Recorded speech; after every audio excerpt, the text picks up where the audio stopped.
Concerning the Muslim problem in Britain today, the difference between race, culture and nation. Now I know that the title above is a knee-jerk reaction of immediately forming opinions for or against me, which is a real problem with the free speech of today. But if you can halt your invective or praise for just a moment and listen right to the end before commenting, I would greatly appreciate it. Also, if you have any sensible suggestions that utilise reason and logic, not faith, to point out any flaws in these thoughts, please feel free to do so. For if I am proved wrong by reason and logic, I will admit it and change my opinion to suit. I have decided to make this video because I would rather be hated for being honest in my views than a coward too afraid to state what I think on these subjects.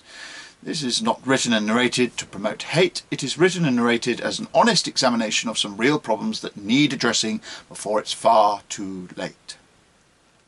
Okay, human beings. Well, the number of different races and sub-races is debatable, but here is what is to be considered the primary four. The Negroid race, the Mongoloid race, the Caucasoid race, the Australoid race. You will notice each race, or indeed sub-race, looks a little different to the next in colour and physical appearance. You will also notice that the general rule is that we all behave a bit differently depending on where we are in the world. This is because of the behaviour and expectations we have learnt from our community, i.e. culture. Now the problem with the world today, although also less so now than ever before, is that race and culture are very closely interwoven. However, I believe that it is vitally important for people to understand that they are not one and the same. For instance, you can have someone of Aboriginal descent who is brought up in a Welsh culture, and if so from birth and subject to the same education and opportunities as the Welsh Caucasians of the existing community, and without any previous influence of their hereditary culture from their family, etc., they will be just as Welsh as any Welshman.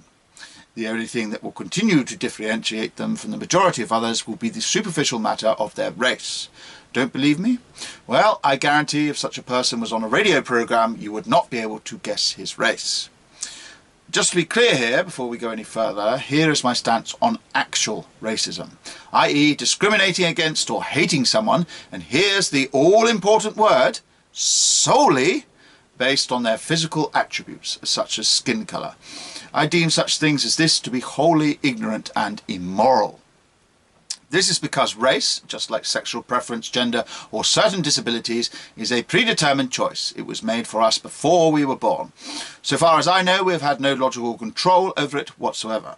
And over the genetic diversity within and between each race, there is a very little clear differences in terms of prevalent advantages or disadvantages, except perhaps for the ability to not get sunburnt so easily. Basically, we are all slightly different notes of human, but all one human instrument. However, what is a human choice, decided within a lifetime, is whether or not to embrace and value particular aspects of one's culture. For example, to follow a particular faith is a personal choice. You may grow up in a community that strongly advocates certain religious practices and attitudes, and since you have been indoctrinated since childhood, it may be very difficult to overturn those attitudes.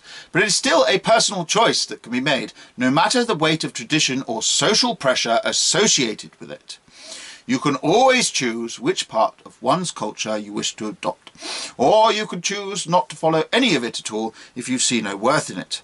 One always has that choice. So regardless of race, which is predetermined, an individual raised in a certain culture will understand the unwritten expectations and attitudes of that culture. They will understand why certain traditions are treated with pride, and they will also always have the opportunity to disagree with or not practice its customs. Obviously, this is far easier to accomplish in a civilized Western land such as Britain than it is in certain other parts of the world. But as with every decision made within life, one always has the option to act regardless of the circumstances. Now, beyond that, sometimes similar cultures can coalesce to form what is known as a nation. Let's have a little look at that small island just off Europe called Britain.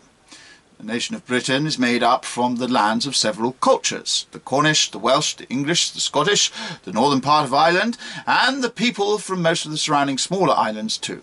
And that nation can also be considered a culture in itself, with broadly understood and accepted customs and traditions. Now, typically a nation works because the cultures that form it are all reasonably similar in their belief structures, customs and attitudes. However, watch what happens when we bring an incongruous culture into the nation of Britain, the Muslim culture. Now, before you furiously start typing racist, racist in the comments, I will be clear in the distinction that a Muslim is merely someone who adheres to the teachings of Islam, so it has nothing whatsoever to do with the actual race of said adherent. To my mind, Islam is, underneath the facade of a religion of peace, the most barbaric religion of the modern age, and this is shown time and again in the minds of its truest adherents, who follow the word of their God to the absolute furthest point in life, death. It turns them into thinking a multitude of unsavoury behaviours are acceptable, indeed admirable, the worst of which is certainly the insane murders of innocent people through acts of terrorism. Now, of course, I know that there is also good, decent Muslims to be found throughout Britain, and indeed the rest of the world. And whilst these people may cherry-pick from the more benign aspects of the faith and live peaceful and prosperous lives, I still can't help but think they would be much nicer and more decent people altogether again if they renounced the faith of Islam. For every Muslim has the ability to become an ex-Muslim, whereas Islam can only ever be Islam. Interestingly enough, the punishment for becoming an ex-Muslim, apostasy, is punishable by death according to the religion of peace. Speaking of death, another one of its goals that makes Islam so dangerous is that it seeks to dominate all other faiths.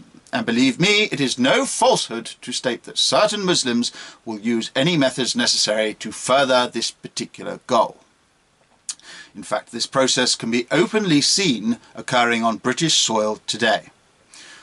For these reasons, and many others, I think that Muslim culture is incompatible with traditional British values and should be, as peacefully as possible, removed from these shores. Again, this has nothing to do with race. The people beneath the culture are simply humans, and if they were to abandon their culture and embrace the one of the land that they choose to live in, then I, for one, would welcome them here. However, I am not so foolish as to realise old habits die hard, in the religious hardest of all. I know what I have proposed, even though it is perfectly possible, is extremely unlikely to happen without conflict of some sort finally deciding the matter. This is something I would seek to avoid at all costs, but unfortunately, violence finally settling disputes in place of reason is a sad and reoccurring facet of human existence, and almost universal when it comes to religion. Just to once again be clear, the Muslim problem in Britain is not a matter of race, as is so often incorrectly assumed, but a matter of ideologies, a matter of values and traditions, which are, by their very totalitarian nature, incompatible with the native British ones. I believe a multiracial Britain works. After all, our differences are only skin deep. However, a multicultural Britain does not work, unless the immigrants fully integrate themselves with the customs and attitudes of the native culture in a peaceful and prosperous way. And although this has happened in places, it is equally true that in others it certainly has not. I believe the culture of Britain and the Western world is responsible for some of the greatest achievements in art, literature, poetry, architecture, law, philosophy, etc. More so than any other culture in the world. Indeed, the majority of the modern world is built upon Western culture's significant achievements. That is not to say that Muslim culture does not possess some beauty and wisdom. It certainly does. And upon the shores of a Muslim land, I have no problem with it at all. But not here, please. I think that the traditional culture of Britain is worth protecting at all costs, because it is slowly but surely, year after year, as shown by this year's general election, being permeated by an ideology which is totally at odds with the one so many have fought and died for.